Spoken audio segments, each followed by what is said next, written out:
जय श्रीराम बंधु मैंने मुझे फतेगढ़ पहाड़ उपर द्वितीय अयोध्या श्रीराम मंदिर उपर पहुंची गली रे देखु मो पछपटे श्रीराम मंदिर आउ आगपटे पहाड़ उपर प्राकृतिक सौंदर्य किसी एभली देखा जाउछि रे आ पाखरे थाई सबु बेले आसी पारेनी रे 2 वर्ष पर सौभाग्य पाइछि रे चलो ऊपर को जीवा श्री रामचंद्र को दर्शन करिबारे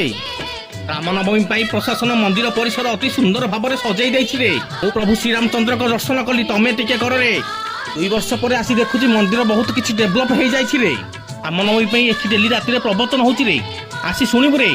एपटे यज्ञ कुंडरे यज्ञ चलीछि रे रामंकर मंदिर आसी प्रभु बजरंगबली को न देखि केमिति पळेबि रे प्रभु को देखिले सब किछि सुख मिलि जाय रे रामंकर मंदिर चारिपटे 4 गोटी मंदिर अछि रे मु मंदिर परिसर बुली मंदिर बाहर को टिके पळे आछि रे पहाड़ ऊपर खाली सुलुसुलिया पवन होछि रे खरा दिन संध्या बेले एठी पूरा टाइम पास हेइ जिवो रे कैमेरा को धरी मु टिके घिर घिर हेइ बुली गली रे सूर्यंक किरण सहित राम मंदिर पूरा चमकुछि रे बुलिकी देखिबा बेलकु बाहर गोटे मार्केट कॉम्प्लेक्स हेछि रे जोटी भोग एवं अन्न प्रसाद बिका जाय रे समय आसी आइछि एठु विदाय नबा पाई रे तळु को पळेबा गाड़ी बाहर करी घूकिना पळेबा रे ए वीडियो टी को लाइक आउ शेयर सब्सक्राइब करो रे रहुची